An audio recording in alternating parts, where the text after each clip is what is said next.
একজন ব্যবসায়ী ডজন ১৬ টাকা ও ১০ টাকা দরে সমান সংখ্যক আম কিনে ডজন ১৪ টাকা দরে বিক্রি করায় তার শতকরা লাভ বা ক্ষতি কত?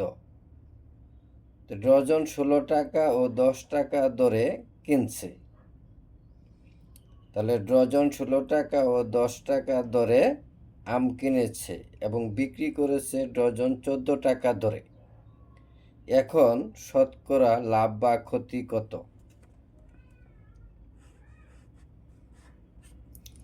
তাহলে ১ ডজন করে পৃথক মূল্যের ১ ডজন করে পৃথক মূল্যের ২ ডজন আমের ক্রয় মূল্য, তাহলে ১ ডজন কিনছে ১৬ টাকা দরে, আরেক ডজন কিনছে ১০ টাকা দরে, তাহলে ২ ডজন আমের ক্রয় মূল্য হইল ১৬ যোগ ১০ সমান ২৬ টাকা। আবার এই ২ ডজন সে বিক্রি করছে কত? ১৪ টাকা, মানে ১৪ টাকা দরে, অর্থাৎ প্রতি ডজন ১৪ টাকা দরে বিক্রি করছে। তাহলে এখানে ২ ডজন কিনছে ২৬ টাকা দিয়ে, এইখানে ১ ডজন বিক্রি করছে ১৪ টাকা। তাহলে ২ ডজন আমের বিক্রয় মূল্য কত?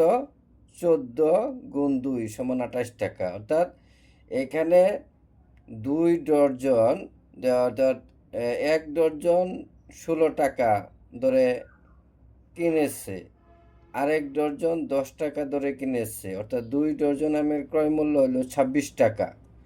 আবার এখানে ১ ডজন আমের বিক্রয় মূল্য হলো কত? ১৪ টাকা। তাহলে ২ ডজন আমের বিক্রয় মূল্য হইল কত? ২৮ টাকা। তাহলে লাভ কত? কিনছে ২ ডজন ২৬ টাকা দিয়ে আর বিক্রি করছে ২৮ টাকা, তাহলে লাভ হয়েছে কত? ওই যে লাভ, সুতরাং লাভ ২৮ বিয়োগ ২৬ সমান ২ টাকা। তা ২ টাকা তার কি হয়েছে? লাভ। এখন লাভটা হয় ক্রয় মূল্যের উপর, এখন ক্রয় মূল্যটা কত? ২৬ টাকা।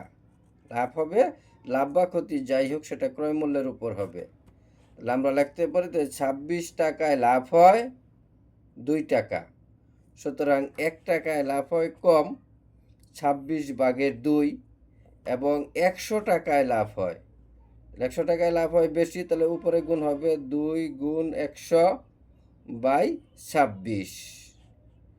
এখন আমরা যদি কাটি এটা ২ দিয়ে যদি আমরা কাটি, এখানে থাকবে ১, এখানে থাকবে ১৩, ১৩ দুগুণে ২৬, তাহলে ১৩ দুগুণে ২৬ হইতেছে। তাহলে এখানে রইল কত? নিচে রইল ১৩, উপরে রইল ১০০। তখন ১৩ দিয়ে ১০০ ভাগ করলে হয় ৭ সমস্ত ১৩ ভাগের ৯ টাকা। উত্তর লাভ ৭ সমস্ত ১৩ ভাগের ৯%।